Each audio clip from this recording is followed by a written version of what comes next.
Welcome to Blizzard Fire. We hope this video helps fire up your solution. In this video, I will explain how to make a crab tank.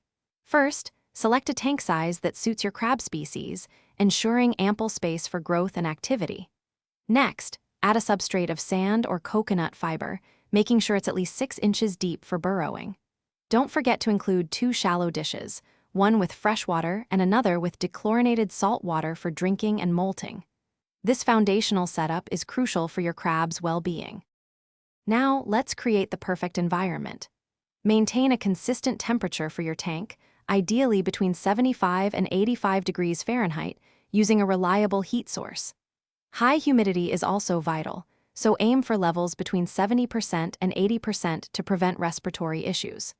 Finally, enrich the habitat with climbing structures and plenty of hiding spots, such as driftwood, rocks, or empty shells, to keep your crabs engaged and secure. Feeding your crabs a balanced diet is key to their health. Offer a variety of commercial crab food, supplemented with fresh fruits and vegetables. Daily maintenance includes cleaning their water dishes to ensure fresh hydration. Additionally, perform weekly spot cleaning of the substrate to remove waste. For optimal hygiene, plan to replace the entire substrate completely every 3 to 6 months to prevent bacterial buildup and maintain a healthy environment.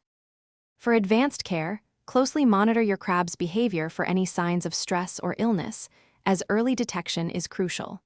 Consider investing in a heat mat and a hygrometer to maintain precise temperature and humidity levels, ensuring a stable and comfortable habitat. These tools provide better control and help prevent common issues. Also, remember to check the description for a link to the Owala water bottle and other great deals to keep you hydrated while caring for your amazing crabs.